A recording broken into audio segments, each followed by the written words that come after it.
Friends, आज के video में हम पी ब्लॉक के एमसीक्यू क्वेश्चन की स्टडी करेंगे।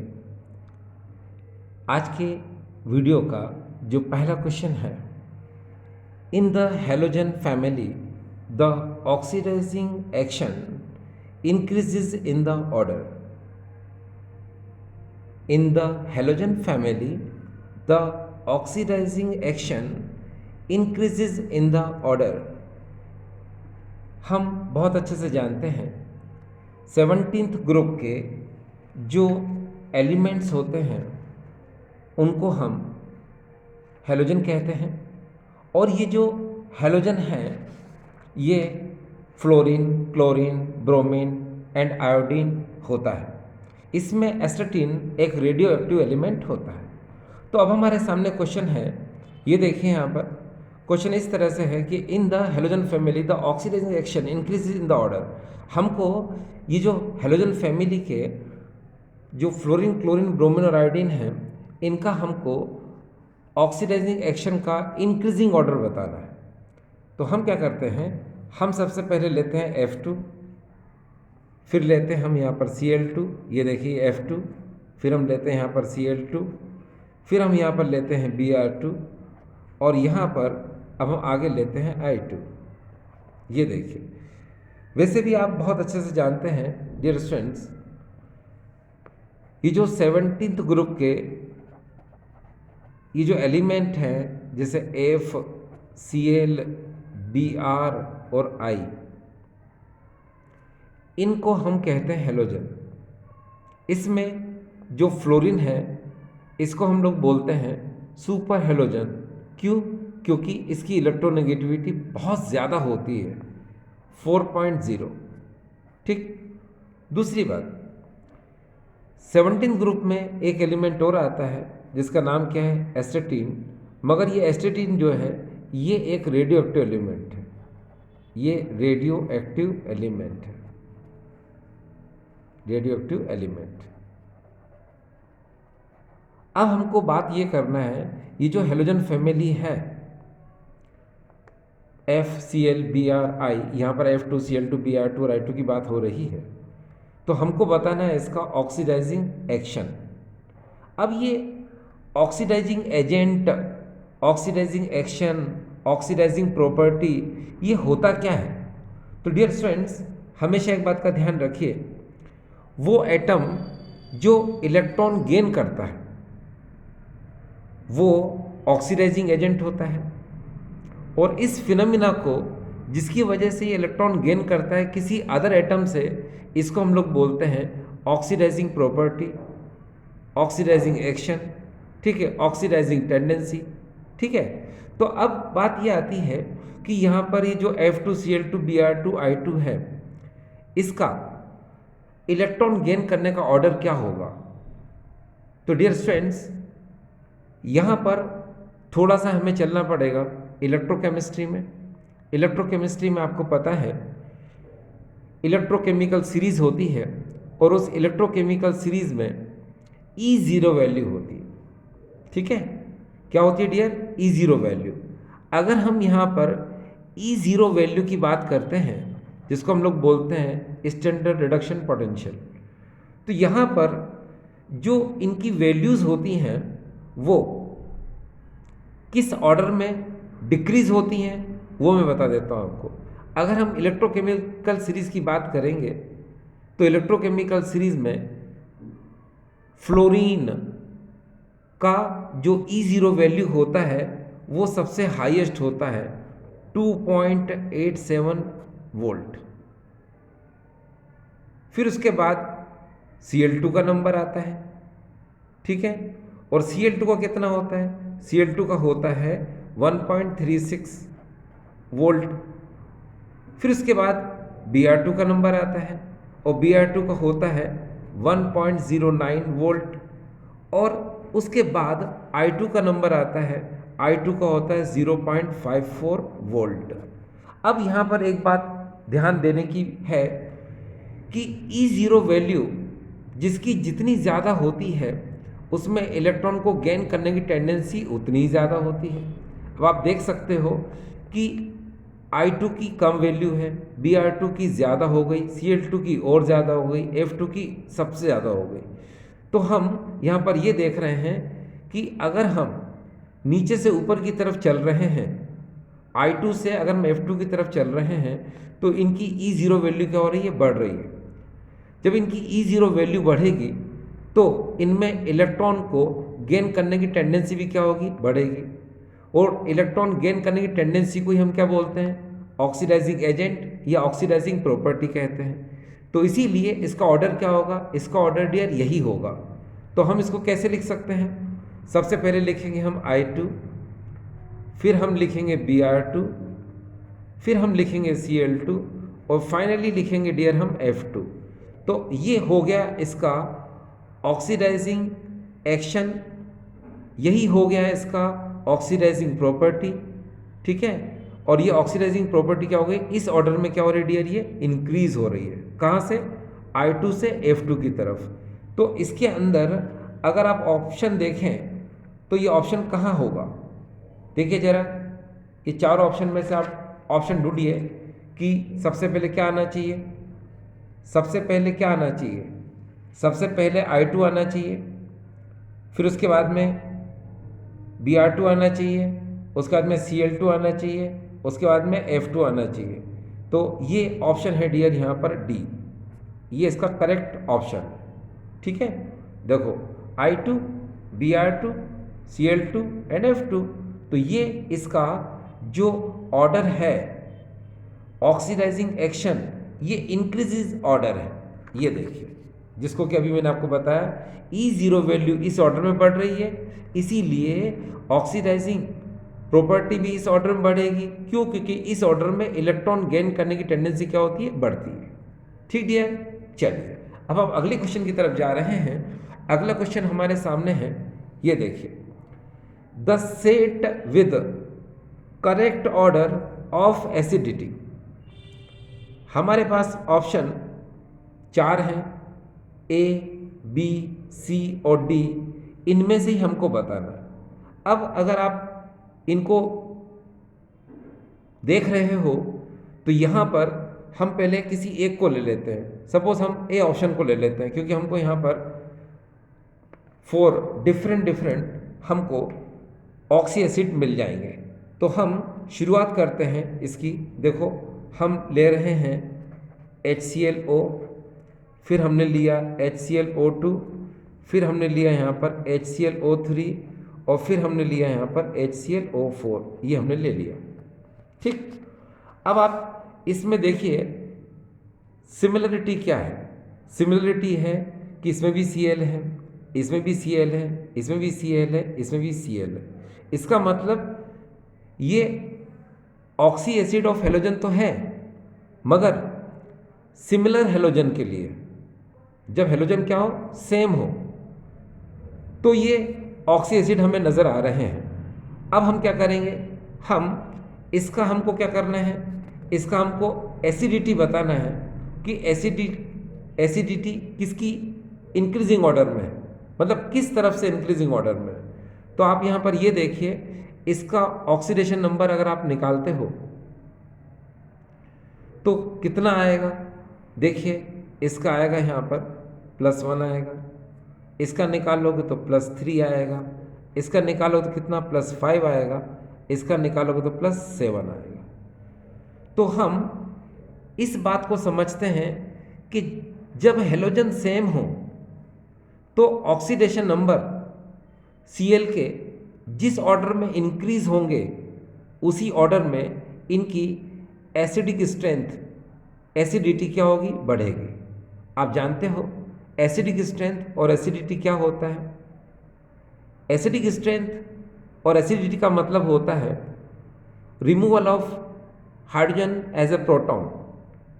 जितनी जल्दी ये अपने प्रोटॉन को रिमूव करेंगे वो उतना ही ज़्यादा एसिडिक स्ट्रेंथ शो करेगा, एसिडिटी को बताएगा। आपको पता है यहाँ पर ऑक्सीजन ज़्यादा है, तो ये बॉन्ड H और Cl के बीच का बहुत वीक होगा, सबसे ज़्यादा वीक बॉन्ड यही होगा, इसीलिए इसका प्रोटॉन सबसे पहले निकल जाएगा। फिर इसमें ऑक्सीजन थोड़े कम हो गए तो इसके बाद फिर इसमें से प्रोटॉन निकलेगा, फिर इसमें और ऑक्सीजन कम हो गए तो फिर इसमें से प्रोटॉन निकलेगा, और सबसे कम ऑक्सीजन कहाँ पर है, यहाँ पर, तो सबसे लास्ट में यहाँ से प्रोटॉन निकलेगा। इसीलिए इसकी एसिडिक स्ट्रेंथ किस ऑर्डर में इंक्रीज है डियर, इस ऑर्डर में। तो यहाँ लिख देते हैं हम लोग कि ये एसिडिक स्ट्रेंथ इस ऑर्डर में क्या हो रही है डियर, ये इंक्रीज हो रही है। चलो ये साइन बना देते हैं, ये करेक्ट ऑप्शन डियर इसका ये है। लेकिन इसको आगे भी मैं एक्सप्लेन करता हूं तो एक बात समझ में आती है कि मान लो अगर यहां पर डिफरेंट डिफरेंट हेलोजन हो जाए तो ये भी क्वेश्चन आ सकता है। तो उस कंडीशन में क्या होगा, देखो यहां पर अगर मान लो यहां पर HClO हो, यहां पर HBrO हो और यहां पर HIO हो, तो आपको एक बात को समझना पड़ेगा कि यहाँ तीनों जगह पर सिमिलर ऑक्सीडेशन स्टेट है। ये देखिए यहाँ पर ही +1 है, यहाँ पर ही +1 है और यहाँ पर ही +1 है। तो फिर इसका आंसर आप कैसे दोगे, इसकी एसिडिक स्ट्रेंथ कैसे बताओगे। तो याद रखो फिर हम हेलोजन एटम का साइज देखेंगे, ठीक है। अब यहाँ पर आपको पता है Cl से लार्ज साइज किसका होता है, Br का, और Br से लार्ज साइज किसका होता है, I का, ठीक है। तो जिस ऑर्डर में हेलोजन एटम का साइज इंक्रीज होगा उसी ऑर्डर में इनकी एसिडिक स्ट्रेंथ क्या होगी, बढ़ेगी। तो चलो अब इनकी एसिडिक स्ट्रेंथ इस ऑर्डर में बढ़ेगी, यानी इनकी भी एसिडिक स्ट्रेंथ इस ऑर्डर में बढ़ेगी, किधर, इधर। क्यों, क्योंकि हेलोजन का एटॉमिक साइज राइज हो रहा है, हेलोजन का एटॉमिक साइज क्या हो रहा है, बड़ा हो रहा है, इसलिए इनकी एसिडिक स्ट्रेंथ इस ऑर्डर में क्या होगी, ज़्यादा होगी, ठीक है। क्योंकि आपको पता है कि जब हेलोजन का एटॉमिक साइज इंक्रीज होगा तो इनकी बॉन्ड लेंथ बढ़ती जाएगी, और जब बॉन्ड लेंथ बढ़ती जाएगी तो बॉन्ड स्ट्रेंथ क्या होती जाएगी, कम होती जाएगी, और बॉन्ड स्ट्रेंथ कम होगी यानी वीक होगा बॉन्ड, तो जल्दी से प्रोटॉन बाहर निकल जाएगा। इसीलिए सबसे वीकेस्ट कौन होगा, ये, क्योंकि इसमें सब वीकेस्ट बॉन्ड इसमें होगा, इसलिए जल्दी से प्रोटॉन रिलीज करेगा, इसलिए ये स्ट्रॉन्ग एसिडिक स्ट्रेंथ शो करेगा, और लीस्ट कौन करेगा, ये करेगा, ठीक है। ये तो मैंने आपको अलग से बता दिया, अगर ऐसा क्वेश्चन आ जाए तो कैसे करेंगे, मगर हमारे पास क्वेश्चन ये दिया था, ठीक है।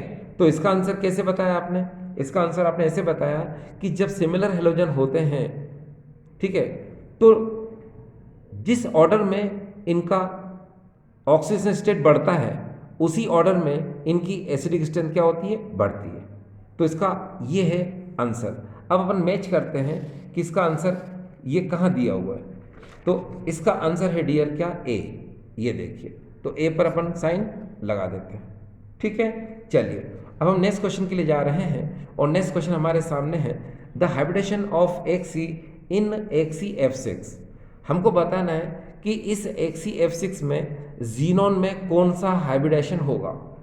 तो डियर स्टूडेंट्स देखिए इसका आंसर यहाँ पर मैं आपको बताता हूँ।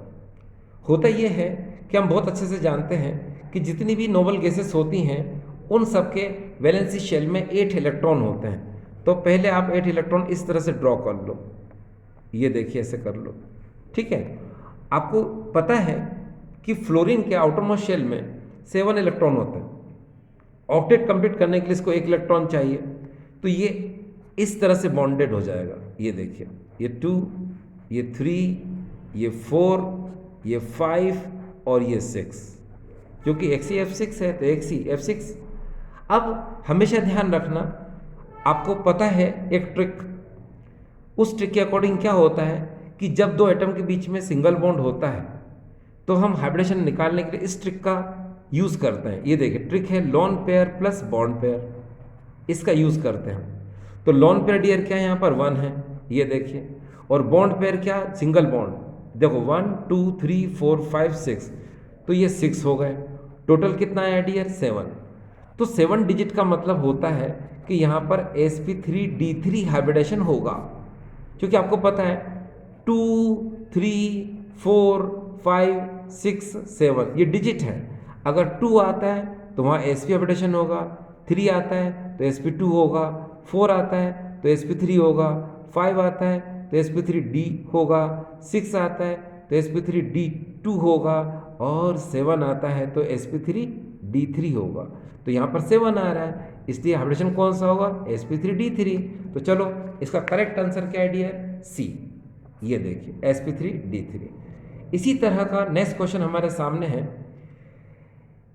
देखिए the structure of XeF6 is, हमको XeF6 का स्ट्रक्चर बनाना है।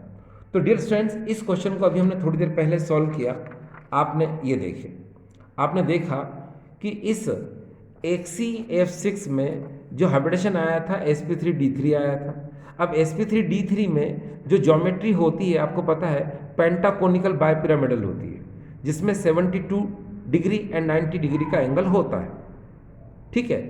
लेकिन ये भी आपको पता होना चाहिए कि इसमें लोन पेयर है। लोन पेयर की वजह से इसमें वेस्पर VSEPR वेस्पर थ्योरी का यूज होता है।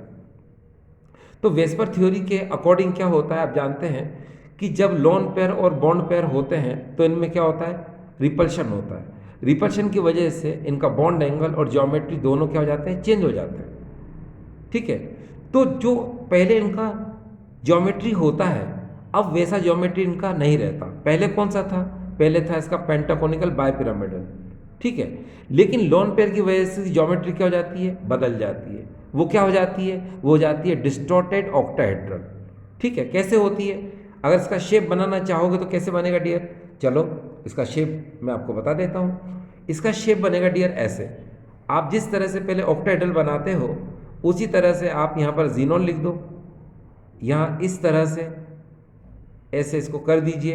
यहाँ पर F, यहाँ पर F, यहाँ पर F, यहाँ पर F, यहाँ पर F, यहाँ पर F, ऐसे लिख दो। आपको पता है सेंटर में क्या है, ये जीनोन है। अब एक लोन पेयर है तो उस लोन पेयर को आप ऐसे करके यहाँ शो कर दो, ये 2 डॉट लगा दो, बस इसी को हम लोग बोलते हैं डिस्टॉर्टेड ऑक्टाहेड्रल। तो यहाँ लिखा जाएगा डिस्टॉर्टेड ऑक्टाहेड्रल, ये हो जाएगा डियर डिस्टॉर्टेड ऑक्टाहेड्रल। ये इसका हो गया ज्योमेट्री। तो देखो ये ऑप्शन कहाँ है, तो ये ऑप्शन डियर ए में है, तो इसका करेक्ट ऑप्शन हो जाएगा ए, ये हो गया, ठीक। अब हम नेक्स्ट क्वेश्चन की तरफ जा रहे हैं और नेक्स्ट क्वेश्चन हमारे सामने है। ये देखिए XeF6 on complete hydrolysis given. अगर हम इस XeF6 का कंप्लीट हाइड्रोलिसिस करते हैं, हाइड्रोलिसिस मीन्स वाटर में XeF6 को डिसॉल्व कराना, XeF6 को वाटर के साथ रिएक्ट कराना, उसी को हम लोग बोलेंगे क्या, हाइड्रोलिसिस, ठीक है। तो चलो इस क्वेश्चन को देखें हम। तो यहाँ पर हमको करना क्या है, हम सबसे पहले लेंगे XeF6 को। ये देखो यहाँ पर हमने XeF6 ले लिया। अब बात यहाँ पर ये आती है कि कंप्लीट हाइड्रोलिसिस वर्ड यहाँ पर यूज हुआ है, इसका मतलब यहाँ पर F कितने हैं, 6F हैं। तो जितने यहाँ पर F हैं उसके हम हाफ वाटर मोलिक्यूल लेते हैं। अब 6 का हाफ कितना होता है, 3, तो यहाँ पर 3H2 आप यहाँ से रिएक्ट करा दो। आपको पता है कि जितने यहाँ पर हाइड्रोजन होते हैं उतने ही यहाँ से F बाहर निकलते हैं। तो यहाँ से क्या होगा डियर, ये देखिए 6HF बाहर निकाल दो, 3 1 जा 3, ऑक्सीजन बचा है इसको यहाँ जोड़ दो, तो यहाँ हो जाएगा XeO3 और यहाँ से 6HF बन जाएंगे। हमको यहाँ मिलेगा जीनोन ट्राइऑक्साइड, ये देखिए मिल गया। कभी कभी डियर स्टूडेंट्स ऐसा होता है कि यहाँ question XeF6 on complete hydrolysis आया, हो सकता है कि यहाँ पर क्वेश्चन ऐसे होता XeF6 ऑन पार्शियल हाइड्रोलिसिस। अगर पार्शियल हाइड्रोलिसिस होता तो कैसे करते इस क्वेश्चन को, चलो इसको भी देख लेते हैं। हम लेंगे यहाँ पर XeF6, ठीक है। अब हम XeF6 को हम पहले सिंगल H2O से रिएक्ट कराएंगे, फिर हम XeF6 को हम 2H2O से रिएक्ट कराएंगे, ठीक है। सिंगल H2 से रिएक्ट कराते हैं तो भी ये पार्शियल हाइड्रोलिसिस होता है, 2H2 से रिएक्ट कराते हैं तो भी ये पार्शियल हाइड्रोलिसिस होता है। अब देखिए यहाँ पर H कितने, 2, तो 2HF बाहर कर दो, तो आपने यहाँ से 2HF बाहर कर दिया। बाकी बचा हुआ यहाँ लिख दो, क्या बच रहा है, देखो एक तो Xe बच रहा है, फिर O बच रहा है और यहाँ पर F4 बच रहा है, ठीक। इसी तरह से यहाँ देखिए 2 2 जब 4 हाइड्रोजन है, इसका मतलब 4HF बाहर कर दो, तो आपने यहाँ पर ये 4HF बाहर कर दिए। अब बाकी बचा हुआ यहाँ लिख दो, ये लो Xe, फिर यहाँ क्या हो जाएगा, ऑक्सीजन 2 बच गए, O2 और F कितना बच गया डियर, वो भी 2। ये देखिए, तो ये हमको मिला xenon oxy tetrafluoride, xenon dioxy difluoride. ठीक है, तो ये कब मिलता है हमको, जब हम पार्शियल हाइड्रोलिसिस करते हैं। ठीक है, और कंप्लीट हाइड्रोलिसिस का तो पता है आपको, एक CO3 बनेगा, इसलिए इसका ऑप्शन क्या होगा डियर, ये डी। ठीक, अब हम 6th क्वेश्चन पे जा रहे हैं और 6th क्वेश्चन हमारे सामने है, the correct order of electron affinity is. अब हमको यहाँ पर correct order of electron affinity बताना है। हमें यहाँ पर ऑप्शन में सिर्फ 3 एटम दिए हुए हैं, F दिया हुआ है, Cl दिया हुआ है और Br दिया हुआ है। तो चलो इस क्वेश्चन को हम लोग देखते हैं। देखो डियर स्टूडेंट्स, आपको पता होगा इलेक्ट्रॉन एफिनिटी का मतलब क्या होता है। ठीक है, कोई भी गैसेस एटम जब इलेक्ट्रॉन गेन करता है तो इस फिनोमेना में जो एंथैल्पी में चेंज होता है उसी को हम लोग बोलते हैं इलेक्ट्रॉन गेन एंथैल्पी। ठीक है, यहाँ पर हम किसकी बात कर रहे हैं, इलेक्ट्रॉन एफिनिटी की बात कर रहे हैं। ठीक है, इलेक्ट्रॉन गेन एंथैल्पी यही होता है। ठीक है, तो अब हम क्या करेंगे, यहाँ पर इसको समझने की कोशिश करिए आप कि हमारे सामने क्या क्या दिया है। देखिए F दिया हुआ है, फिर हमें Cl दिया हुआ है और हमको यहाँ पर Br दिया हुआ है। ठीक, अगर आप इनके ग्रुप की बात करोगे तो ग्रुप में आपने क्या देखा, देखो F पहले आता है, फिर Cl आता है, फिर आपको पता है Br आता है, फिर क्या आता है, I आता है। ऊपर से नीचे की ओर चलने पर आपको पता है इनका एटॉमिक साइज क्या होता है डियर, इंक्रीज होता है। ये देखिए, तो इनमें इलेक्ट्रॉन गेन करने की जो टेंडेंसी होती है वो इलेक्ट्रॉन गेन एंथैल्पी जो होती है, ठीक है, इलेक्ट्रॉन गेन एंथैल्पी जो होती है वो क्या होती है, वो ऊपर से नीचे की ओर चलने पर क्या होती है डियर, डिक्रीज होती है। क्या होती है, डिक्रीज। अगर हम ऊपर से नीचे की तरफ चलेंगे तो इलेक्ट्रॉन एफिनिटी, ये इलेक्ट्रॉन गेन एंथैल्पी क्या होती है, इनकी डिक्रीज होती है। ठीक है, तो यहाँ पर क्या होता है कि F से हम जब I की तरफ चलेंगे तो इनकी इलेक्ट्रॉन गेन एंथैल्पी क्या होना चाहिए, डिक्रीज होना चाहिए। तो ये Br में तो ठीक दिखाई देता है, I में भी दिखाई देता है, मगर यहाँ पर ये जो Cl है ये एक्सेप्शनल बिहेवियर शो करता है। कैसे शो करता है वो मैं बता देता हूँ। यहाँ पर ये होता है कि अगर आप इनकी इलेक्ट्रॉन गेन एंथैल्पी की बात कर रहे हैं तो इनकी इलेक्ट्रॉन गेन एंथैल्पी, याद रखना, इनकी इलेक्ट्रॉन गेन एंथैल्पी की वैल्यू जितनी ज़्यादा नेगेटिव में होती है उसमें इलेक्ट्रॉन को गेन करने की टेंडेंसी उतनी ही ज़्यादा होती है। अब electron gain enthalpy top to bottom जाने पर क्या होती है, डिक्रीज होती है। तो पहले हम इनकी इलेक्ट्रॉन गेन एंथैल्पी की वैल्यू देख लेते हैं। ठीक है, कि किसकी कितनी वैल्यू होती है। अगर हम यहाँ पर F की बात करें, यहाँ Cl की बात करें, Br की बात करें और I की बात करते हैं तो देखिए यहाँ पर Cl का सबसे ज़्यादा वैल्यू होता है कितना, 349। F का कितना होता है, ये होता है -333। Br का कितना होता है, इसका होता है -325 और I का कितना होता है -296। अब अगर आप ध्यान से देख रहे हो तो देखो आयोडीन की सबसे कम इलेक्ट्रॉन गेन एंथैल्पी है। ठीक है, माइनस मत देखिए आप अभी आप, फिर 325 ज़्यादा हो गई, फिर 325 ज़्यादा किसकी होती है, 333, फिर सबसे ज़्यादा किसकी हो गई, 349। यानी जितनी ज़्यादा मोर नेगेटिव में वैल्यू होगी उसके इलेक्ट्रॉन गेन एंथैल्पी क्या होगी, इलेक्ट्रॉन को गेन करने की एंथैल्पी क्या होगी, ज़्यादा होगी। एक बार फिर से सुनो, मैंने कहा आपसे इलेक्ट्रॉन गेन एंथैल्पी, ये जो वैल्यूज़ हैं जिसकी जितनी ज़्यादा होती है उसमें इलेक्ट्रॉन को गेन करने की टेंडेंसी क्या होती है, ज़्यादा होती है। तो इन चारों में से देखिए आप कि इलेक्ट्रॉन गेन करने की टेंडेंसी सबसे ज़्यादा किसकी होगी, Cl की। क्यों, क्योंकि इलेक्ट्रॉन गेन एंथैल्पी 349 माइनस में सबसे ज़्यादा Ac की है। तो इसका करेक्ट ऑर्डर क्या होना चाहिए, इसका करेक्ट ऑर्डर होना चाहिए पहले Cl आना चाहिए, ठीक है, फिर किसको आना चाहिए, F को आना चाहिए, फिर किसको आना चाहिए, Br को आना चाहिए, फिर किसको आना चाहिए, I को आना चाहिए। ठीक है, तो यहाँ पर ये बात आपको समझ में आ रही होगी। अब मान लो ये तो क्लियर है, ये तो मैंने आपको इसकी वैल्यू से बता दिया। अब आपके दिमाग में एक चीज़ आती है कि सर अगर हमको ये वैल्यू याद ना हो तो फिर कैसे करेंगे, तो वो भी मैं बता देता हूँ कि इसका आंसर क्या है। देखो डियर, फिर से हम बात करते हैं कि अगर हम ऊपर से नीचे की तरफ चलते हैं तो इनकी इलेक्ट्रॉन गेन करने की जो टेंडेंसी है वो साइज बढ़ने पर क्या होती है, डिक्रीज होती है। मगर Cl में क्या है कि इलेक्ट्रॉन गेन करने की जो टेंडेंसी होती है वो फ्लोरीन से ज़्यादा होती है। तो ऐसा क्यों होता है, तो वो भी मैं बता देता हूँ ऐसा क्यों होता है। तो देखिए डियर, यहाँ पर आप समझें इसको इस तरह से, ये देखिए फ्लोरीन का एटॉमिक नंबर डियर 9 होता है और Cl का एटॉमिक नंबर होता है 17। अब 9 को डियर हम कैसे लिख सकते हैं, ये देखिए 2 और 7, और 17 को कैसे लिख सकते हैं हम, 2, 8 और 7। यानी यहाँ पर आपको एक बात समझ में आ रही है कि इसका साइज जो है स्मॉल है और इसका साइज क्या है डियर, लार्ज है।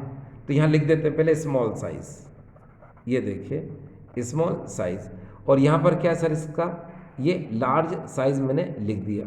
अब देखिए क्या होता है, अगर इसका स्मॉल साइज है तो पहले मैं बना के दिखाता हूँ आपको। ये न्यूक्लियस बनाया मैंने, फिर यहाँ पर मैंने 2 इलेक्ट्रॉन डाल दिए, ये देखिए 1 एंड दैट इज अ 2। अब मुझे 7 इलेक्ट्रॉन डालने हैं, ये देखिए यहाँ पर मैंने बनाया, अब 7 इलेक्ट्रॉन डाल रहा हूँ मैं, देखिए 1 2 3 4 5 6 एंड 7 ये डाल दिया मैंने। अब हम Cl की बात करते हैं। तो Cl में सबसे पहले मैंने न्यूक्लियस बनाया, फिर इसके आउटर मोस्ट शेल में जो 2 इलेक्ट्रॉन थे उनको भी लिख दिया मैंने ऐसे, फिर बाद में 8 थे तो ये 8 को मैंने ऐसे लिख दिया, ये देखिए 1 2 3 4 5 6 7 और 8। और फिर यहाँ पर देखिए 7 इलेक्ट्रॉन मैंने लिखना है, 1 2 3 4 5 6 और ये 7। ठीक है, आप देखिए ज़रा ध्यान से। अब देखो इसका स्मॉल साइज है, इसका क्या है, लार्ज साइज है। तो कहने का मतलब है कि अगर इसका स्मॉल साइज है, आप इन 2 इलेक्ट्रॉन को ज़रा ध्यान से देखिए अगर, तो इनके बीच में डिस्टेंस क्या है, कम है, और ये इनकमिंग इलेक्ट्रॉन है और ये ऑलरेडी प्रेजेंट इलेक्ट्रॉन है। ठीक है, ये देखिए इलेक्ट्रॉन, ऑलरेडी प्रेजेंट इलेक्ट्रॉन, और ये इनकमिंग इलेक्ट्रॉन, जो इलेक्ट्रॉन इसमें एंटर करेगा वो। तो इनके बीच में क्या होगा, इलेक्ट्रॉन इलेक्ट्रॉन रिपल्शन क्या होगा, ज़्यादा होगा। जब इलेक्ट्रॉन इलेक्ट्रॉन रिपल्शन ज़्यादा होगा तो ये इलेक्ट्रॉन इजीली इसमें एंटर नहीं करेगा। ठीक है, जबकि इसमें अगर हम देखें तो यहाँ पर आपको पता है कि ये Cl, ये जो Cl है इसमें एक इलेक्ट्रॉन यहाँ है और एक इलेक्ट्रॉन यहाँ है, तो इनके बीच में देखिए गैप ज़्यादा है, डिस्टेंस ज़्यादा है, जबकि इनके बीच में डिस्टेंस क्या कम है। तो ये जो पहले से प्रेजेंट इलेक्ट्रॉन, यानी ऑलरेडी प्रेजेंट इलेक्ट्रॉन, और ये जो इनकमिंग इलेक्ट्रॉन है, इनके बीच में रिपल्शन क्या होगा डियर, ज़्यादा होगा। इनके बीच में रिपल्शन क्या होगा, माफ़ करना, क्या होगा, कम होगा, है ना। जबकि इनमें डिस्टेंस कम थी, तो डिस्टेंस कम होने की वजह से इलेक्ट्रॉन आएगा तो यहीं आएगा, जब यहाँ आएगा तो इनमें इलेक्ट्रॉन इलेक्ट्रॉन रिपल्शन क्या होगा, ज़्यादा होगा। और इनके बीच में गैप ज़्यादा है, इस इलेक्ट्रॉन के बीच में गैप ज़्यादा है, तो ये इलेक्ट्रॉन जब आएगा तो कहाँ आएगा, यहाँ आएगा, यहाँ आएगा, तो डिस्टेंस क्या इनमें ज़्यादा है। तो डिस्टेंस ज़्यादा होने की वजह से क्या होगा कि रिपल्शन कम होगा, तो यहाँ पर इलेक्ट्रॉन इलेक्ट्रॉन रिपल्शन क्या होगा डियर, कम होगा। ठीक है, तो जब इलेक्ट्रॉन इलेक्ट्रॉन रिपल्शन कम होगा तो क्या होगा, ये इलेक्ट्रॉन इजीली इसमें एंटर कर जाएगा।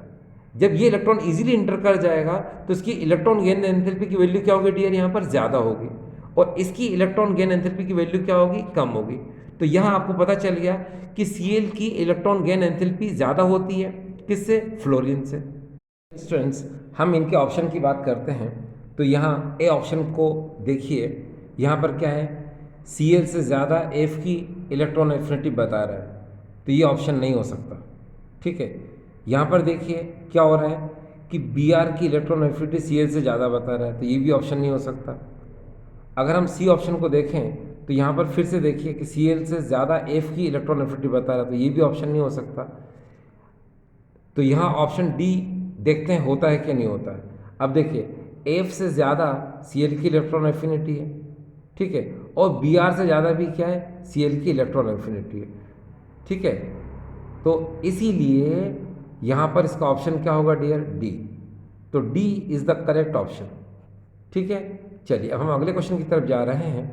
अगला क्वेश्चन हमारे सामने है कुछ इस तरह से, देखिए bleaching action of SO2 is due to its option है A reducing property, B oxidizing property, C basic property and D acidic property. तो डियर स्टूडेंट्स इसका आंसर है रिड्यूसिंग प्रॉपर्टी। ठीक है, अब ये रिड्यूसिंग प्रॉपर्टी ये क्यों है, तो चलो मैं इसका आंसर बताता हूँ रिड्यूसिंग प्रॉपर्टी क्यों है। आप डियर स्टूडेंट बहुत अच्छे से जानते हैं कि जब ये SO2 इसको हम वाटर से रिएक्ट कराते हैं तो ये नेसेंट हाइड्रोजन प्रोड्यूस करता है, यानी कि ये नेसेंट हाइड्रोजन लिबरेट करता है, और liberation of nascent hydrogen is called reducing property. ठीक है, तो यहाँ से आपको समझ में आ गया क्या? अगर आप देखना चाहें तो यहाँ पर मैं इसको बता देता हूँ। देखिए यहाँ पर अगर हम इसको देखें तो यहाँ देखिए जैसे मेरे सामने SO2 है। ठीक है, अब मैं इसको क्या कर रहा हूँ, यहाँ पर H2O से रिएक्ट कराता हूँ। ये देखिए, तो इसके लिए मैंने यहाँ 2H2O ले लिया। अब क्या होगा, यहाँ पर आप क्या कर सकते हो, देखो इसको कैसे लिख सकते हो, 2H और 2OH ऐसे लिख लो। लिख लिया। अब इस SO2 को इसके साथ 2H के साथ रिएक्ट करा दो, है ना, मतलब इसके साथ ऐड कर दो, तो ये हो जाएगा यहाँ पर क्या, H2SO4 हो जाएगा, और साथ में ये दो नेसेंट हाइड्रोजन क्या होंगे, प्रोड्यूस होंगे। इसको हम लोग बोलते हैं नेसेंट हाइड्रोजन। तो आपने देखा क्या कि ये जो SO2 है जब इस वाटर के साथ, क्योंकि जो भी कलर्ड सब्सटेंस होगा उसमें मॉइस्चर जरूर होगा, और मॉइस्चर के साथ ही रिएक्ट करके नेसेंट हाइड्रोजन क्या करेगा, प्रोड्यूस करेगा। तो लिबरेशन ऑफ नेसेंट हाइड्रोजन, इसी को हम लोग क्या बोलते हैं, इसी को हम लोग बोलते हैं रिड्यूसिंग प्रॉपर्टी। ठीक है, क्योंकि ये जो नेसेंट हाइड्रोजन है यही कलर्ड सब्सटेंस जो होता है, इधर देखिए यहाँ पर, जैसे सपोज यहाँ पर ये कलर्ड सब्सटेंस है कोई, ठीक है, ये कलर्ड सब्सटेंस है, हम इस नेसेंट हाइड्रोजन को यहाँ पर ले लेते हैं, ले लिया। अब इस नेसेंट हाइड्रोजन की वजह से ये जो कलर्ड सब्सटेंस है ये डीकलराइज हो जाता है, यानी कि कलरलेस हो जाता है, ये कलरलेस सब्सटेंस हो जाता है। तो आपने देखा यहाँ क्या हुआ, ये जो नेसेंट हाइड्रोजन होता है ये जो कलर्ड सब्सटेंस है इसके ऑक्सीजन को ले लेता है। ठीक है, जिसकी वजह से ये जो कलर सब्सटेंस है ये कलरलेस हो जाता है। फिर ये जो कलरलेस सब्सटेंस है ये एयर से रिएक्ट कर लेता है, ये देखिए एयर मतलब O2 से रिएक्ट कर लेता है, ये ऑक्सीजन वापस से इसको दे देता है, जिसकी वजह से क्या हो जाता है, ये कलर्ड हो जाता है ना। तो यहाँ से एक चीज़ हमको और क्लियर हो गई क्या, कि SO2 की जो ब्लीचिंग एक्शन होती है वो टेम्पररी होती है। क्यों? क्योंकि देखो कलर्ड सब्सटेंस इस नेसेंट हाइड्रोजन की वजह से कलरलेस होता है, फिर ये एयर के कांटेक्ट में आकर यहाँ पर ऑक्सीडाइज हो जाता है और फिर से इसका कलर आ जाता है। ठीक है, तो यहाँ से हमने देखा कि SO2 की जो ब्लीचिंग एक्शन होती है वो रिड्यूसिंग प्रॉपर्टी की वजह से होती है। ठीक है, तो इसका करेक्ट ऑप्शन क्या होगा डियर, ए रिड्यूसिंग प्रॉपर्टी। अब हम अगले क्वेश्चन की तरफ जा रहे हैं। अगला क्वेश्चन हमारे सामने है, ये देखिए 8th number, in deep sea diverse use a mixture of.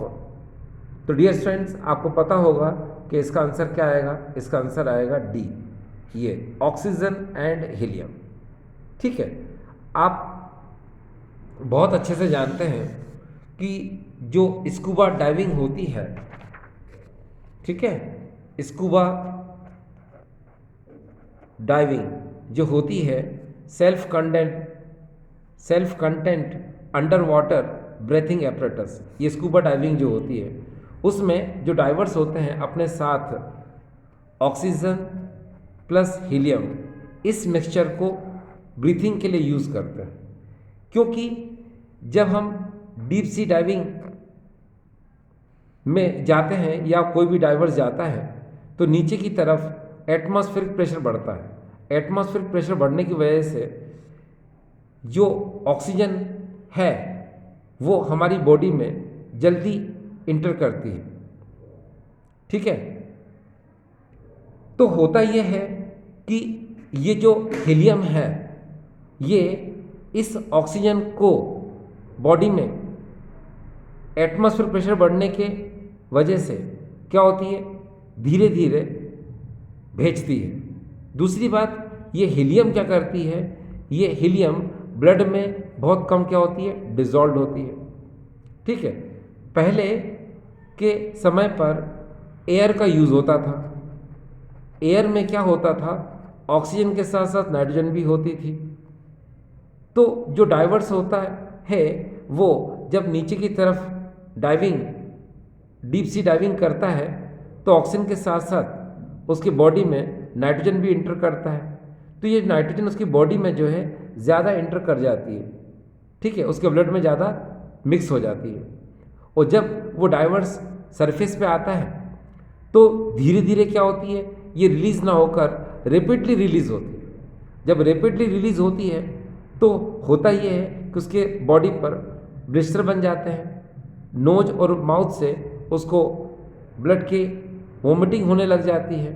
ठीक है, इन सब से बचने के लिए स्कूबा डाइवर्स जो होते हैं, जो डीप सी डाइविंग करते हैं, वो अपने साथ ऑक्सीजन एंड हीलियम को ले जाते हैं।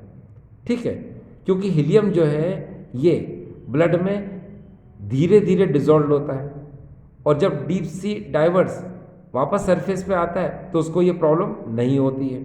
ठीक है, तो इसका आंसर क्या गया डियर, O2 प्लस हीलियम, यानी ऑक्सीजन एंड हीलियम। तो ये हमारा ये 8th नंबर क्वेश्चन डियर हो चुका। ठीक है, आंसर क्या था इसका, D, O2 एंड हीलियम। ठीक, अब हम 9th क्वेश्चन की तरफ जा रहे हैं और 9th क्वेश्चन हमारे सामने है कुछ इस तरह से। ये देखिए, ये 9th क्वेश्चन हमारे सामने है, the correct order of electron affinity of the given element is. ये ऑप्शन हमारे सामने दे रखे हैं। ठीक है, अगर आप इस ग्रुप की बात करेंगे यहाँ पर तो ये 16 ग्रुप एलिमेंट है।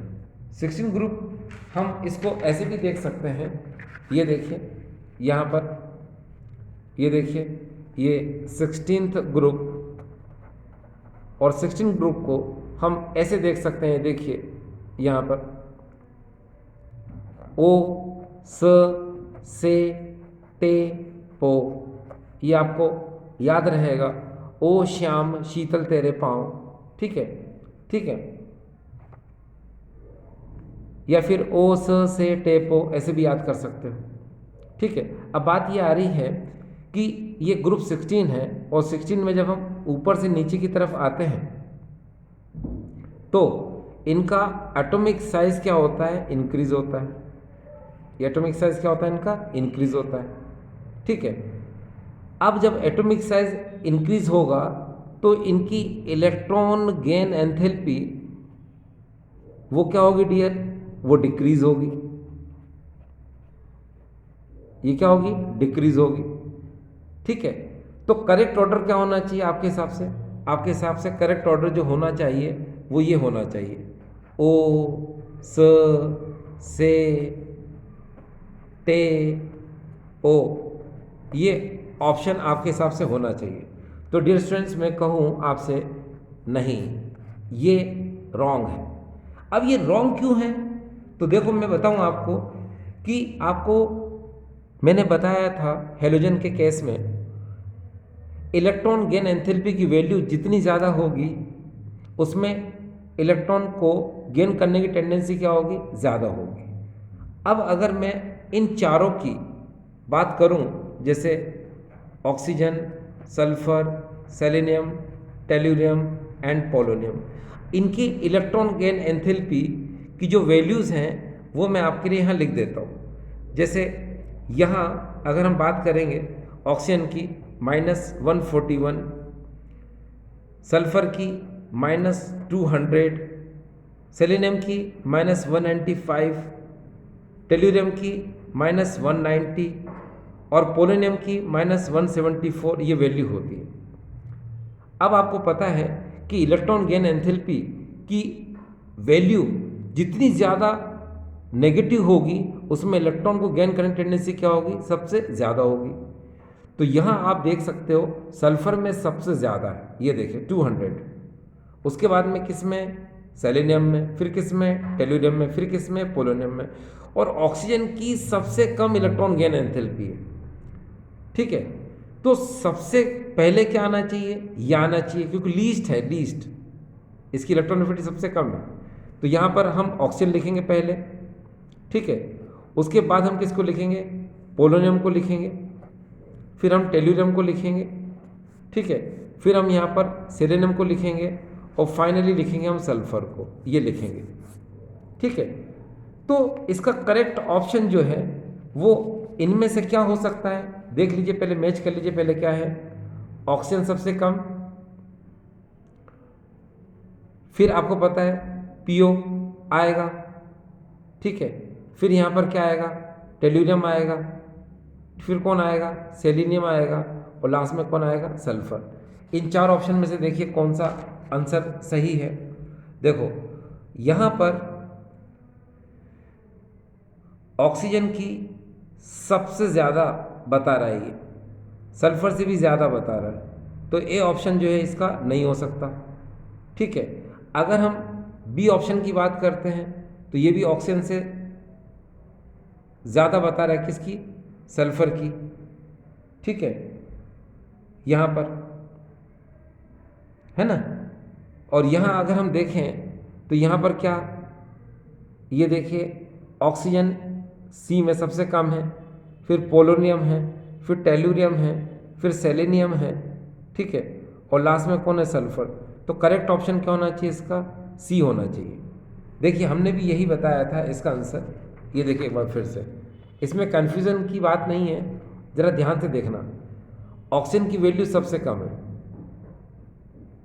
ठीक, कितनी, -141, ठीक है, और सल्फर की क्या है, सबसे ज़्यादा है, ठीक है। और यहाँ ऑक्सीजन को ध्यान से देखिए, सबसे कम तो ऑक्सीजन की है, इसकी ऑक्सीजन की सबसे कम, यानी सोचो पोलोनियम से भी कम है, तो पहले कौन आएगा, ऑक्सीजन आएगा, फिर पोलोनियम आएगा। पोलोनियम से ज़्यादा किसकी, टेल्यूरियम की, इससे ज़्यादा किसकी है, सेलेनियम की, इससे ज़्यादा किसकी है, सल्फर की। तो करेक्ट ऑप्शन क्या है इसका, ये है। और ये कहाँ मैच कर रहा है डियर, ये मैच कर रहा है सी ऑप्शन में, ये देखिए, ठीक है। तो इसका करेक्ट ऑप्शन क्या होगा डियर, करेक्ट ऑप्शन होगा इसका यहाँ पर ये सी, ठीक है। पहले ऑक्सीजन आएगा, फिर पोलोनियम आएगा, फिर टेल्यूरियम आएगा, फिर सेलेनियम आएगा, लास्ट में कौन आएगा, सल्फर। तो this is the correct option, ठीक है, ठीक है, ये समझ में आ गया आपको। अब इसका एक और तरीके से आंसर बताया जा सकता है। देखिए वैसे तो आप जानते हैं कि यहाँ पर ऑक्सीजन है और सल्फर है, ठीक है, इन 2 जगह वेरिएशन आ रहा है। देखो यहाँ से यहाँ तक वैल्यू क्या हो रही है, बढ़ रही है, बढ़ रही है, बढ़ रही है, बढ़ रही है, 200। फिर ऑक्सीजन की क्या होनी चाहिए, और ज़्यादा होना चाहिए। फिर ऐसा क्या हुआ कि इसकी इलेक्ट्रॉन गेन एंथैल्पी कम हो गई। तो इसका रीज़न बताऊँ मैं क्या है, ज़रा देखिए। इसका एटॉमिक साइज़ क्या होता है, स्मॉल होता है। एटॉमिक साइज स्मॉल होने की वजह से इसमें इलेक्ट्रॉन रिपल्शन, यानी इनकमिंग इलेक्ट्रॉन और ऑलरेडी प्रेजेंट इलेक्ट्रॉन के बीच में रिपल्शन क्या होता है, ज़्यादा होता है। तो जिसकी वजह से इलेक्ट्रॉन ये गेन नहीं करता, इसीलिए इसकी सबसे कम इलेक्ट्रॉन गेन एंथैल्पी हो जाती है।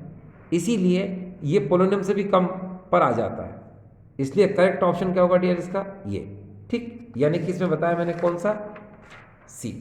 हम आगे चलते हैं अगले क्वेश्चन की तरफ। अगला क्वेश्चन हमारे सामने है 10th number, which of the following is the strongest acid. तो इसका आंसर है डियर सी, HI। ये क्यों है इसका आंसर भी मैं बता दूंगा आपको।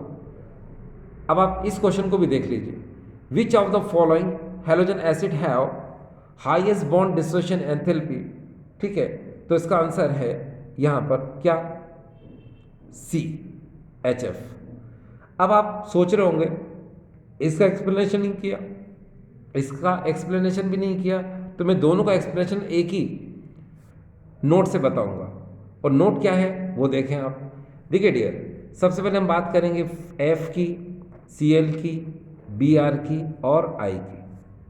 अगर हम इस तरफ से इस तरफ जाएंगे ऐसे, तो इनका एटॉमिक साइज क्या हो रहा है, इंक्रीज हो रहा है, ठीक। जब एटॉमिक साइज इंक्रीज होती है तो बॉन्ड लेंथ,